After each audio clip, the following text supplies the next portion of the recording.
All right, hey everybody, it's Ed O'Keefe, and welcome to today's today's podcast.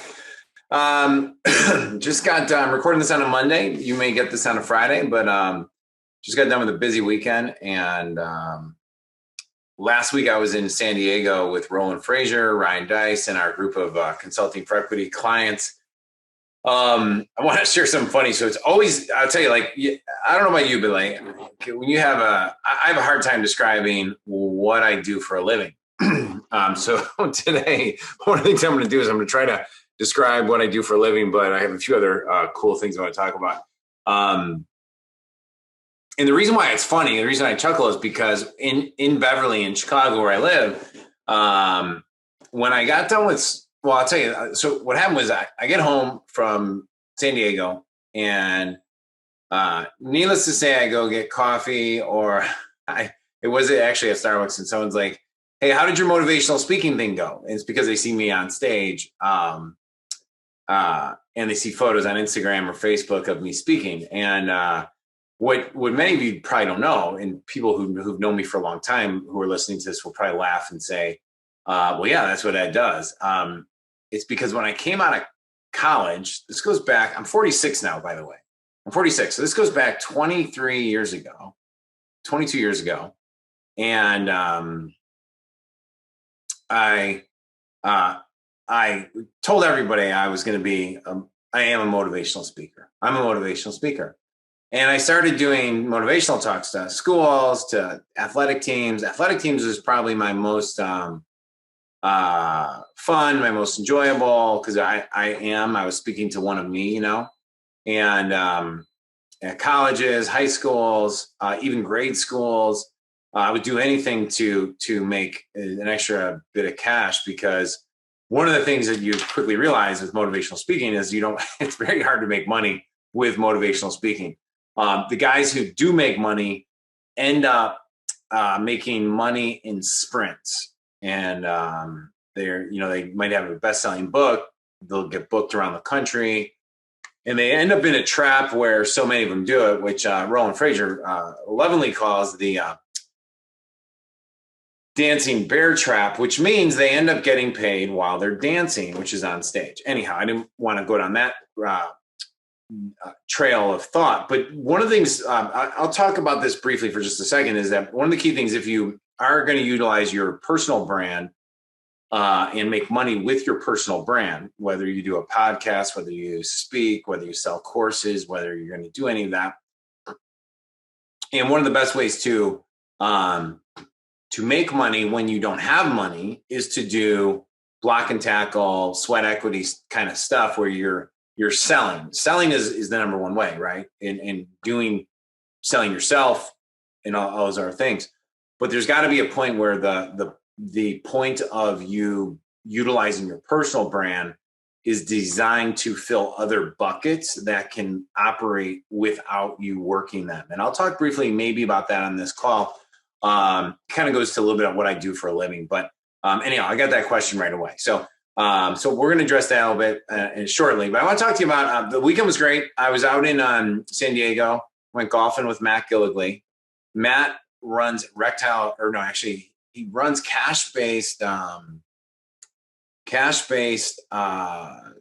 think he calls them spas. I don't think that's accurate, but they're pretty much like, I would call them wellness clinics that, either serve men or women. I think he keeps them separate, or they're integrated, which maybe they serve both. Like I go to IV.me in Chicago for my IVs and all my wellness stuff and any non-traditional stuff that I might do. But Matt's hysterical. Matt likes to tell everybody that he shows his left hand. He says, I've helped 13,000 men have erections, and with this hand, and he jokingly then shakes people's hand. And it's because he runs an erectile dysfunction clinic, was one of the ways he learned everything about how to grow these clinics. But he's the best in the business in that industry.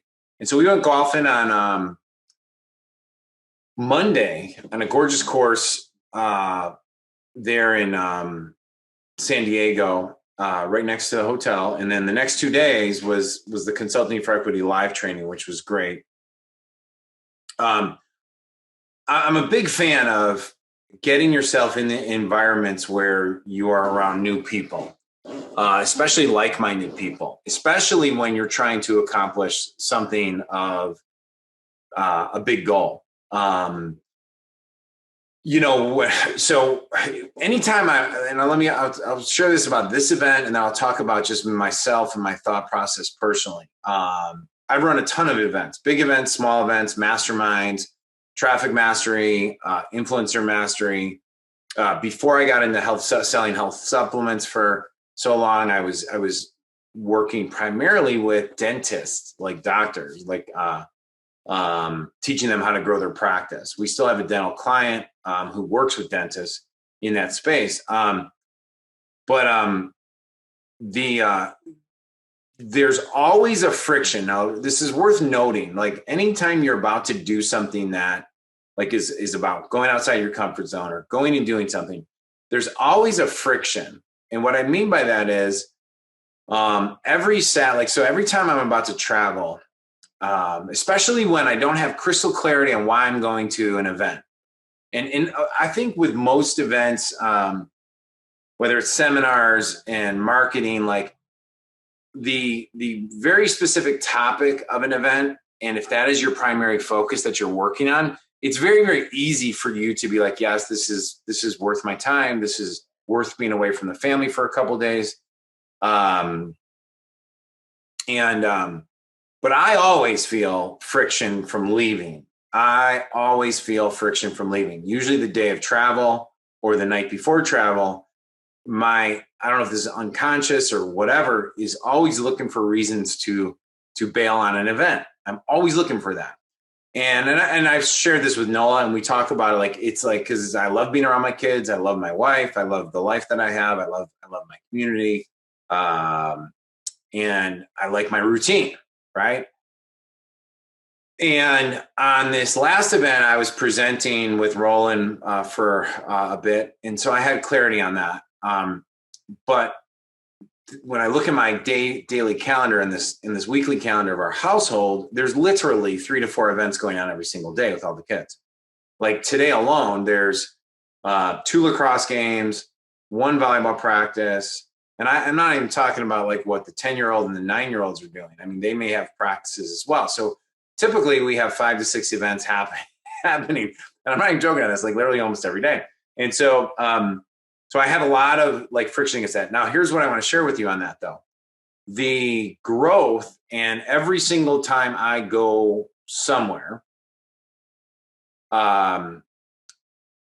even if I don't have the clarity of what I'm looking for, it's a signal to me, number one, do the magic wand experience. Like, wouldn't it be great if, and then I list out all the great things I would like ideally to happen on this trip.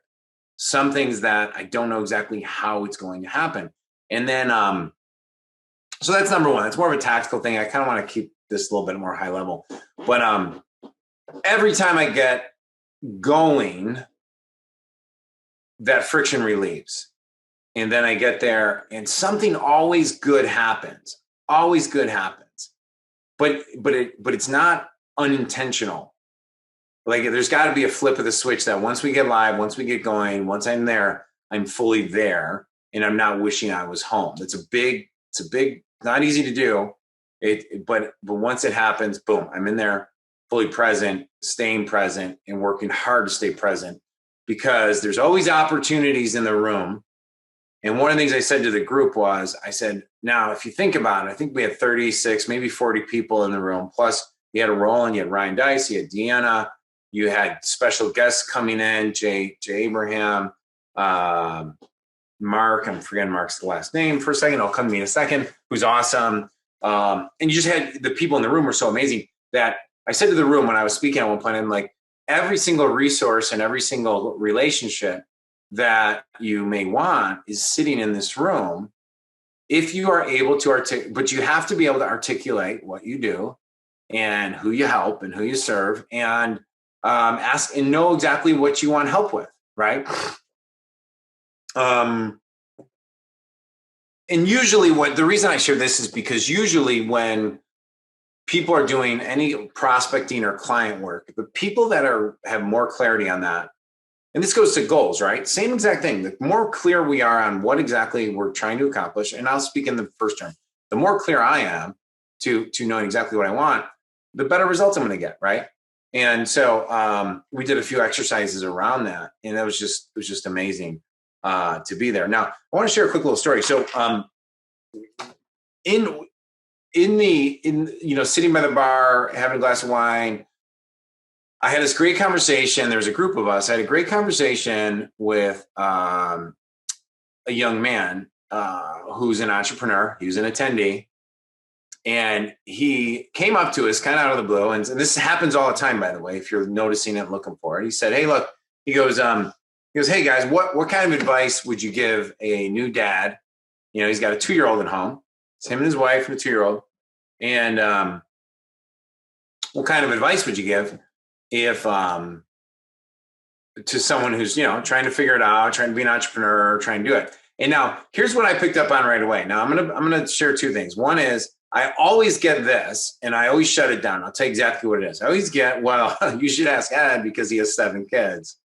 And my follow-up to that always is like, I always chuckle. And I always go, well, whether you have 1 or 10, like especially the first one's tough, but as a mom and dad, or whether you're raising a child by yourself or, mixed parents, mixed relationship, like meaning one's divorced and whatever, you have multiple parents. Parenting is hard, number one. Okay. And so what I wanted to say was like, look, number one, parenting's hard, but what I want to pick up, and I want to share this with you all a little bit. Okay. Is, I would just say I get a little more reps than most people. Maybe that's fair. And, Nola, I have a great spouse with Nola, which even if your spouse is struggling, that doesn't make them a less of a spouse. We both struggle at times, probably more than you would ever imagine, because there's that phrase that says you're only as happy as your most unhappy kid. So as we raise kids and we go through these different cycles, we're all in process as we're learning how to raise a child who's going through a process, right? So I don't believe in perfect parents. There's no such thing as perfect parents. I said to my friend, I said, look, the fact that you're asking separates you from so many people, or at least sets the intention that you're already doing well. And as I listen, one of the things I want to share with everybody, because I'm going to share this from personal experience, is that there is for men specifically, and I'll keep it about men because I think it's important for me to speak from personal experience, not to project onto women. Okay.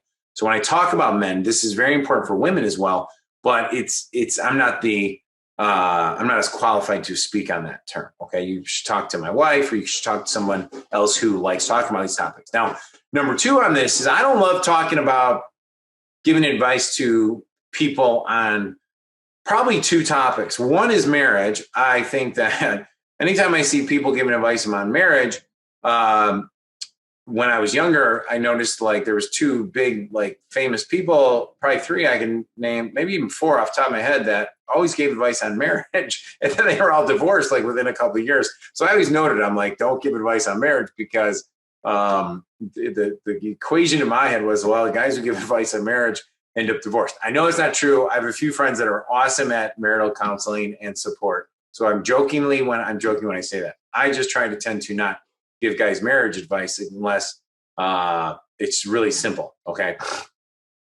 Number 2, parenting. I don't mind giving advice on parenting, but it's got to be always in the context of, I'm not really telling you what to do. I'm just giving you some frameworks that have worked for us. Okay. So number 1 is, there's an easy story that men can tell themselves that it goes along this line, which is, I'm so busy, I have to make money for the family, and nobody understands what I'm going through. And when you're saying nobody understands, we're really saying our wives don't understand. And if I do this thing over here, like say on the left side, which is, you're right if you're watching the video, but say on the left side, then I'll have more time to spend with my kid. Okay. And they don't understand. And I'm frustrated because I have all these things I have to get done over here, but I also have to, you're expecting me to be present with my child. Okay. For some people, this is easier than others. Okay. Like for me, it was for me, naturally, I saw, when I was younger, I saw like my dad worked 10 hours a day minimally, and he put 13 kids through Catholic schools. Amazing, amazing, hardworking man. And overtime was something that work was good when you had overtime. Okay. So that was a heavy emphasis on dad's got to be at work because of all the other things. And mom was at home. That was how we separated things, or how they did. It'd be great for them. They're both passed away. And it'd be great for them. It'd be great to interview them when they were younger. Like I actually miss my dad more now as he's gone, not from the, oh God, I wish my dad was here, which I do, but like, it'd be interesting to have like, the conversations at the stage of life I'm at with him now. I'd be like, Dad, what was life like when you were in mid 40s? And I was just being born when he was 44. So it kind of tells you about, that generation, you know? So that's very common, but there's also the commonality that I see a lot with guys, that they're very looking forward to being away from their kids or their wife, and they're hunting. We all need a hunt. There's nothing wrong with that. Okay. But the but there is when you're then off and have time to be with your kids. I'm going to share this one phrase that I shared with this young guy. I said that Brian Tracy, the famous motivational speaker, talked to me about this. He said, or he shared this one thing that stuck with me for a long period of time, is that kids don't need quality time. Kids need time. And it always stuck with me, because what I took away from that was when I was with my kids, and even when my brain would wander back to work, which is very, very common. Okay. Very, very common. Some people must be better than others. Like I know a guy who teaches a time system that, you never think about work when your days are off. You unplug your phone, you turn everything off, and work is turned totally off. Now, I've never been perfect at that. And maybe that's my lack of discipline. Maybe that's my lack of whatever. And that you should have focus days and buffer days. You guys obviously know I'm talking about Dan Sullivan, and I have mad respect for Dan Sullivan. But I've never been perfect at that system, because on days like today, I may end up doing 5 or 6 things with my kids that would pull me out of some of that, right? Or whatever that system might be. So my system is, how do I raise a bunch of kids in a semi-chaotic world, in a semi-chaotic fashion, and we're all just trying to roll the boats in the right way with what we believe are priorities, putting them first, and then trying to do the best we possibly can in a positive, constructive fashion. Okay. And so here's just a couple of thoughts I want to share with you on this topic, and we'll move to another topic. But what I encouraged was that, hey, look, right now, because he is a young boy, I said, look, the whatever story your parents had and whatever story your dad had that you are now passing on, and then boom, it opened right up. This was very, very interesting. So it opened right up. Is I said, whatever story that you were given, because I could tell something was there about like, it's so hard to raise a kid. Oh, I'm so busy trying to raise a business. There was a little bit of seeking more validation for his drive and ability to looking for more identity clout with his desire to grow the business. And I got this thing over here called my kid and family that I just don't know how to juggle. Maybe I'm getting into the heart of it right here. And that's where I was like, listen, I could tell that there was something that was generational that was passed down to him. And I said, whatever story it is about your father or what your father's father, or whatever your belief is about what a dad looks like, and whatever you're afraid of, because I explained this to Nola later, it was a fear thing. And most men secretly have fears. Let me share a couple of them with you. I don't have them all. Am I a fear of being found out? I'm not as strong, I'm not as powerful, I'm not as smart. I'm not as successful. I'm not as good at fixing problems that I portray, right? I mean, there's more, right? I'm not as confident, right? I mean, people don't realize like they would think I'm an extrovert. I'm not always an extrovert. I like being alone a lot of the time. I like today I'll be alone probably 60-70% of like this daytime, working on things in the office, doing things, very few phone calls. But then when I'm out in public or I'm coaching or I'm doing things, I put on a different mask, so to speak. I like that mask. It's a different part of my identity that I embrace fully and dive full presently in. But if I was always like that, why be craving being alone? Like, we're multidimensional people. We're not just one thing, right? So we have these things. And in order for me to go into those spaces, sometimes I have to rev myself up internally, right? And talk to myself differently and put on a new, like, boom. It's not fake. It's just part of my personal pep talk, right? Same thing is true with men. Like, I think one of my good friends a long time ago used to tell me he used to work out of his home office, right? Like, I'm in a home office, separate from the house, but it's a home office, right? Which means I'm interacting with my house. We have anchors around those things. Like, you know, my couch is a place I put my feet up and I'm turning on maybe TV. My kitchen is something where we all congregate and it's supposed to be social. Well, in work mode, if I'm walking through those spaces and my wife's trying to talk to me, I'm like, I am not in those modes. I'm in a different mode, right?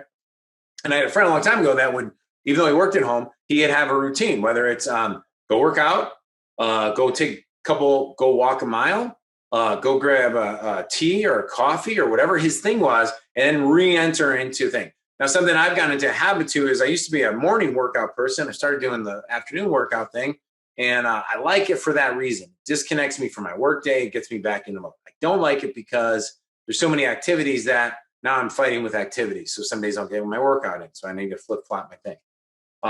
But what I want to encourage this young guy and encourage any of us out there, like, just be reminded that time is more important and positivity is more important, and breathing life into your young girls and boys.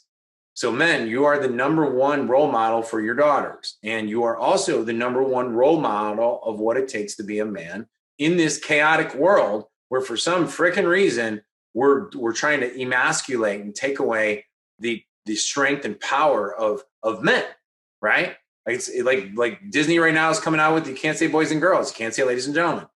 Yes, ma'am. Yes, sir. Like, what is going on with our population? I will leave that to a different topic. I will stay in my lane for now on this topic. But he needs to know that you support him. Now, I've said this on different platforms. I'll say this again because I'm very passionate about these two things. So I was with my son golfing yesterday in his tournament, first tournament of the year, right? And as many of you know, Mike qualified for state last year. I hate talking about past because past is like, especially in sports context, like, well, it doesn't really matter. You got to go out and you got to compete, blah, blah, blah. It's 0-0. Like, that's the sum of the game. The scoring mentality that I teach my teams that I coach is always 0-0. It's always 0-0. If we're up 24-20, it's 0-0. If we're down 24-15, I don't care. It's 0-0.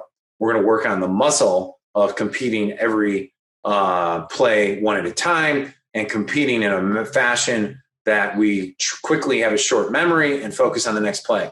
That is the secret to any sport. That's the secret to any endeavor. That is the secret to trying to put your best present moment experience forward. That is the secret, period, right? Now, in doing that, you know, like Mike competed in golf yesterday. Before the round, it was his first Illinois competition of the year. I said to him, hey, just to set up expectations, but you're going to make some errors today, probably that are going to be rust errors, meaning you've only been in a couple tournaments since end of season last year. You haven't been competing a lot. You need to forgive yourself quickly when those things happen. Now, that's always easier said than done. It's so much harder when you're watching as a parent who understands competition and who understands how important some of those opportunities are when you lose them. And an example in golf is 3 putts. You know, like when you're 15 feet away from a pin and you had a nice approach shot, and if you 2-putt, you get par, 3-putt, you bogey. Sometimes in cases, 3-putt, you double bogey, and you do that more than once around, you're just putting yourself so far out of the chance of staying in competition. A double bogey. And he just did that too many times yesterday. And it was, abnormal for him, right? Abnormal for him. And it takes all my might and strength to just hold back and make sure that I'm not jumping on his case about his time and effort and energy putting in on the putting. We do talk about it, but I'm just letting you know, like, it just is so hard to not come from a place of harshness and really pushing on him. Now, I got to come back around the back door and find a way to constructively approach it, right? Specifically because I'm not his coach, and golf's a weird sport where we don't really have a one solo head coach that's mapping out his practice plans. And sorry guys, I had my Facebook open to read that one post because it was about the entrepreneur. And we don't have that. And technically, so like in volleyball, if my kids have a really, really good coach, I just get to step back. I get to make slight suggestions. Or with volleyball, I get to work on it right in our backyard with kids. Like, you need to work on your serve. Good. Let's rep out 30, 40, 50 balls. Elbows got to stay high, and we can get that done. We can get that done together. Like, we can go make immediate actions. But the reason I share the hesitation is that it's not that I won't talk to him. It's the timing of it's so super important. Because the difference between if I approach him today, which is 24 hours have passed, and I say, hey, look, so I mapped out a couple things. Here's the game plan. And we get buy-in. That's such a constructive approach. Where if yesterday I was going, I'm like, look what happens when you're not putting the time in. It can very much come across as shaming and guilting. Okay. And this is the point. There's a time for it, but it's got to be very, very minimal. Okay. And when I see parents and coaches that haven't spent time focusing on learning how to communicate with their athletes and their kids properly, they're constantly coming across as guilters and shamers. And like, why didn't you get your glove down? Well, I told you this would happen to you. Like, that kind of languaging are just seeds of shaming a kid and a young boy. And men fail at this all the time. And I see female coaches fail all the time. Like, well, I'm hard on my kids. Well, I'm hard on my kids too. But I am hard on them in the sense that we have high levels of expectation. And if they want to have goals, are we working on the game plans towards that? Okay. So we're not easy on our kids, but I'm not sitting around shaming them and putting harm on them and guilting them, because those are emotions of manipulation that will start showing up in how they have relationships. It will start showing up in how they parent. It'll show up in how they approach their teachers. It'll show up in how they approach their friends, and it'll show up in how they approach their sports or their academic endeavors. So one of the other things I said to him was, you got to remember, like, your job is to breathe life into your children. That doesn't mean you don't. I think you guys are already on track. Like, your job is to breathe life positively, constructively, and hold the values that you and your wife, or you and your family, or you and your household have. Okay. It's more important than ever before. And so I just want to encourage, that was a conversation. It was very, very encouraging. Now, the way it followed up was, I said, so let me ask you a question. We've been gone all week. When you get home Friday, you've been gone from your wife and your child. This is kind of the whole button. I'll move on to the next topic.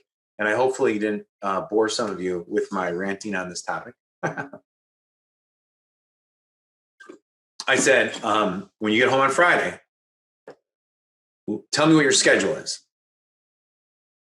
And he told me, well, I got all these things to do. And he gave me the long list. And after he was done speaking, I said, okay, so here's what your schedule is really going to look like. You're going to be done by 10:30 a.m. So tomorrow, when you're traveling, you need to take all the stuff that you think you need to get done on Friday, and you need to prioritize meetings today so that you knock those things off your list, or you just push them to Monday. Or like even to give them a little bit of break. Like, well, you don't understand, it's got to be done before Monday. Like, okay, cool. Well, you schedule it for you schedule a 2-hour block or 3-hour block on Saturday, but you let your spouse know about it, okay? And this gives her some time to pre-think. Now, these are, guys, this is all perfect. This is all perfect scenarios. I'm not perfect at all, okay? I just know that when I communicate with Nola saying, hey, I'm going to need some time on Saturday to finish this, she gets to prepare how she's going to schedule her day with the kids and et cetera, okay? She might say like, hey, you just got to get up earlier, right? I struggle. I really do. I don't know why. This might be a dietary thing with me. Like, I really do struggle. Like, if you're like, Ed, you got to get up at 5 a.m. to get everything done on a weekend. I'm like, well, hold on. I mean, I was going to throw off my whole, I know by mid, like whatever. It's not, that doesn't work perfectly. Like the Jocko method at 4:30 a.m. I've tried that. I totally crash out, right? I need my sleep. If I get my sleep, I can then function better and I could schedule around that. But it was very important. I said, I want you done by 10:30 or 11. I mean, it's within wiggle room, so that you tell your spouse, you demonstrate to your spouse and your child that, look, I'm home and I'm with you. And your brain's going to fight you the entire time. You're going to be like, I need to get in the, to work. I need to do it. You're going to fight it. It's going to fight you all the time, which is why I love going to movies. 2-year-old's too young probably for a movie. Maybe not. Maybe one of the kids' movies, because it allows me to shut off my brain a little bit, be present, and get that done. Okay, so that was my quick thoughts on that. Okay, so now, what do I do for a living? Okay, so this is funny. So I get this question a lot because the motivational speaker thing is really not what I do. It was a period of my life. It's not a sustainable business model. And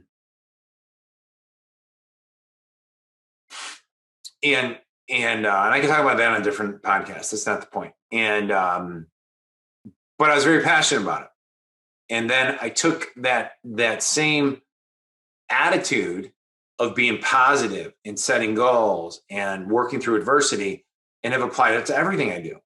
So I understand why people still think I'm a motivational speaker, because when I'm talking to people about growing their businesses, I try to breathe life into them, because most people are not acting fast enough, usually because of fake stories or fake belief systems that they have, or past failures, which we're all subject to, right?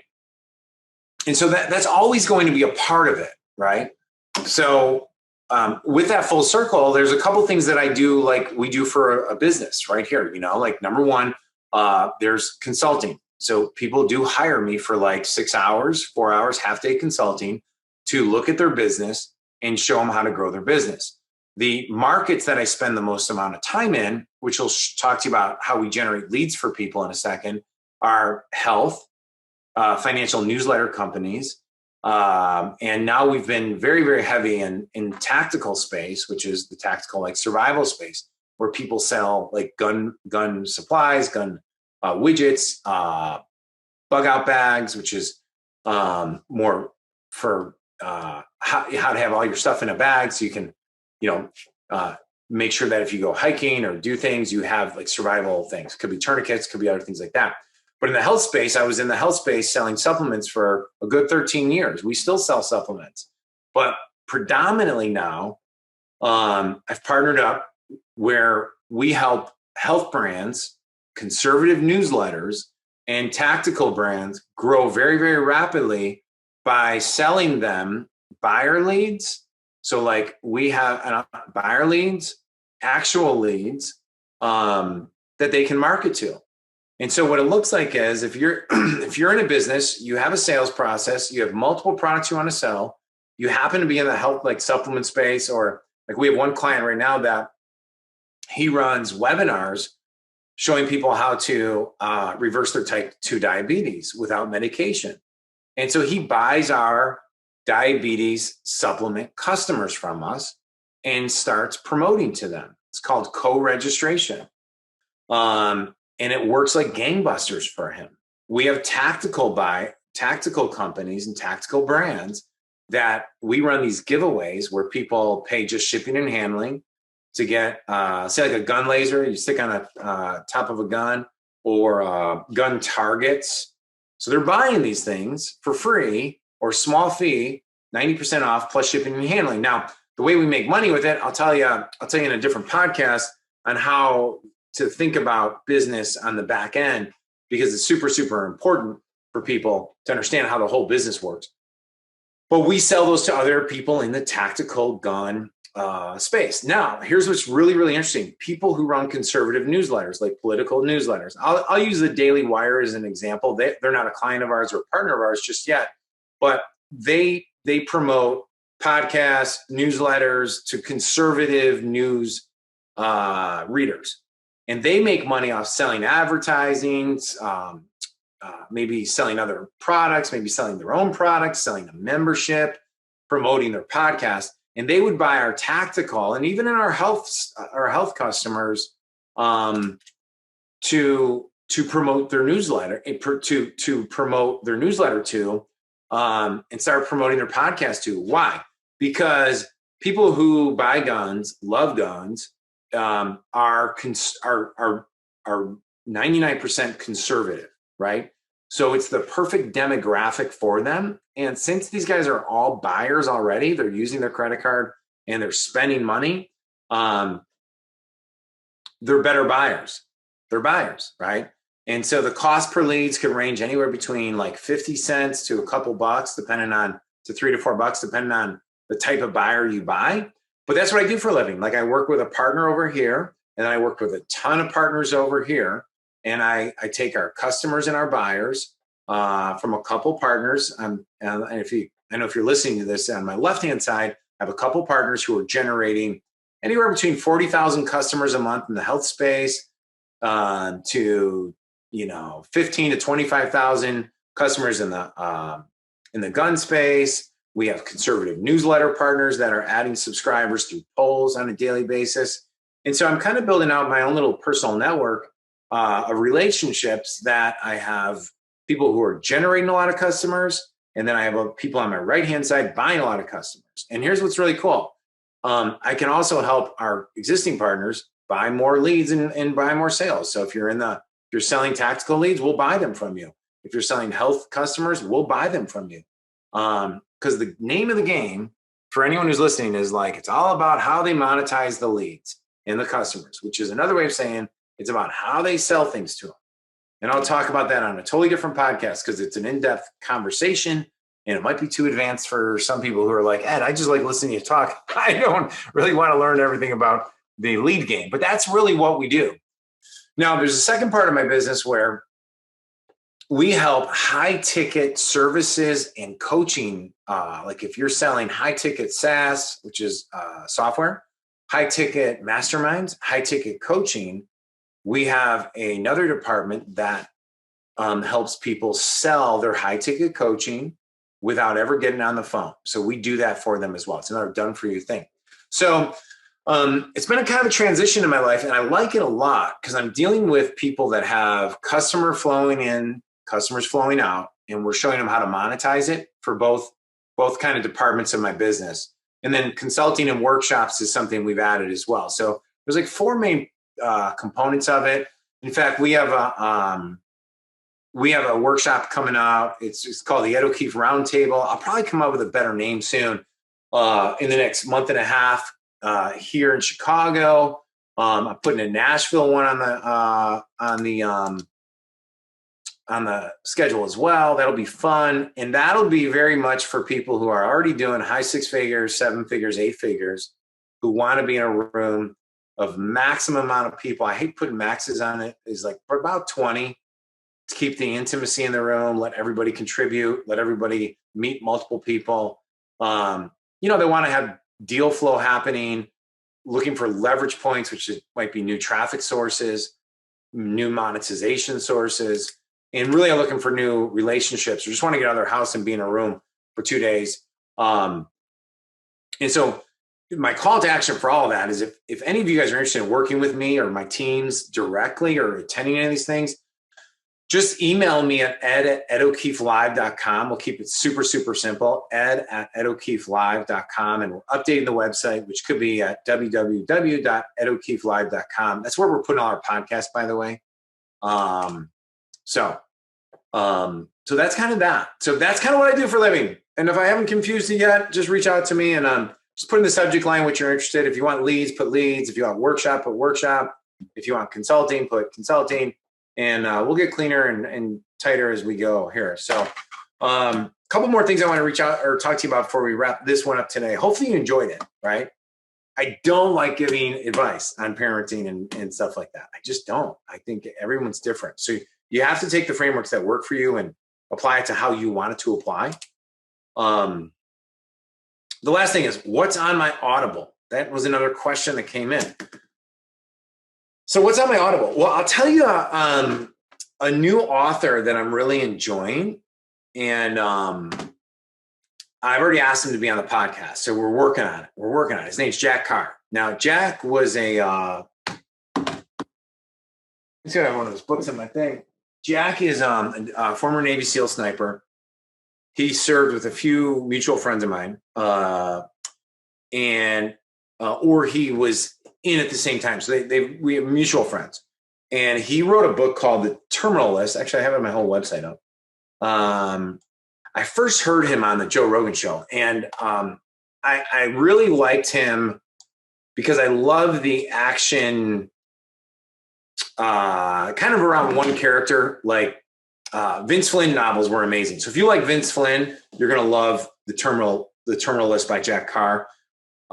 In his third book, Savage Son, I highly recommend in order if you can, but you could dive in like straight. I just finished Savage Son. I'm on his fourth book, The Devil's Hand, and he just came out with his fifth book called In the Blood. Really, really wicked. It's, any of those novels that are around like kind of a character, like one character, like the Jack Reacher novel series. But Vince Flynn novels were Mitch Rapp.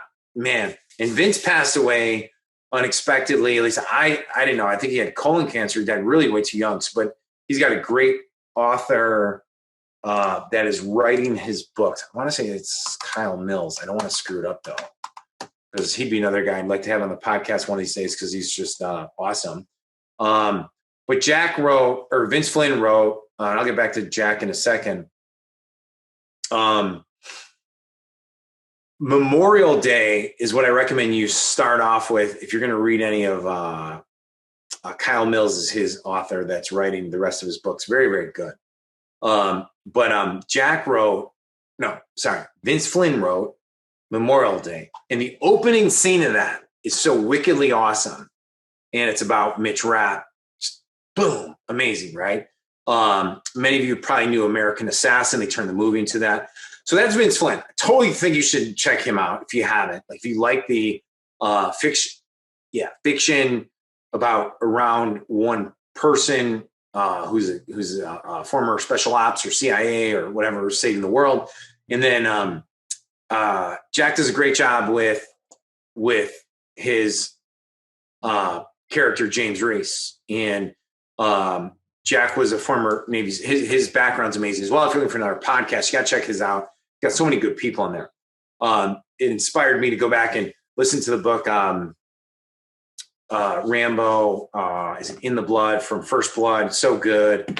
And so I'm really totally into that. Trying to get him on the podcast. Now, as many of you, if you know me, I really only want to talk to people that I want to know. I don't really get geeked up about interviewing people that just for like the podcast for the heck of it. Like it's really somebody I really feel like you should meet and follow. Super passionate about that. The other book series I'm reading is The Works of Thomas Sowell. Okay. And this is by Jason Riley. Jason Riley, I'm going to lose some fans here, but I don't really care. Jason Riley, I was given a book called He's an African-American guy who wrote a book called Please Stop Helping Us. This is such a good book. Someone gave this to me. Please Stop Helping Us, How Liberals Make It Harder for Blacks to Succeed. And then his works turned me into Thomas Sowell. Now, I'm amazed at how many people do not know who Thomas Sowell is. And so I think he's like 93 now, but I'm going to do a whole podcast on him. I'd like to get Jason Riley on the show as well. I think this type of message comes better from a Black person, not a white person. And I have strong opinions on this. I see it in our own community on how the critical race theory and some of the socialist Marxist movements are happening in the United States and are ruining communities right now. That's my strong opinion on that. I'll go into that deeper at a deeper time or at another time. I just those are two different things. Now, I like listening to the fiction stuff with Jack Carr, and I like learning about because it helps my brain kind of unwind. So that's another tip for all you entrepreneurs out there. Like if you're like having a hard time unwinding, listen to fiction. Get your brain over other stuff. Trust me, it'll help open up and free some things. So that's that. This is kind of hopefully you enjoyed today, guys. I just really I like these solo casts. I like talking to you. Trying to get this stuff out to us faster. I have like six episodes in the can that I'm trying to push through. Jeremy Weiss's team are great at the podcast shows. And I'm always like, Jeremy, well, I don't like doing stuff like one a week. I like to talk. And if I talk, I want them posted quickly because that's how I'm topical. And he's awesome. They respond quickly on all my stuff. It's usually my fault for not getting stuff loaded fast enough. So the two podcasts I recommend you listen to if you haven't listened to yet. I just did one with Michael Burnoff. Michael's a new mentor of mine. Amazing stuff. Travis Sago. If you want to learn how to sell high ticket stuff or how to take undervalued assets and turn them into high valued assets, his episode is being posted soon, or it's up already, and you're listening to this out of turn. So appreciate you guys. Have an amazing day. And if you need anything, either visit me over at edokeefelive.com or you can email us at ed@edokeefelive.com. Either myself or one of my team members will respond. And if you want to join me for a live workshop, I'd love to have you there. I guarantee it'll blow your mind, and we'll become lifelong friends and do business together. All right. Peace out, everybody. Have an amazing one. Hey, it's Ed again. Hey, one last thing before you leave. First, I really appreciate you taking the time to listen to the show. If you love this show or this episode and know someone who can benefit, please copy it and share it with them. Also, if you can do me a favor and leave a quick review wherever you listen to these podcasts the most, whether it's Apple, Spotify, etc., it really will help us get the message out to more people. That's it. Thanks again, and make it a great day.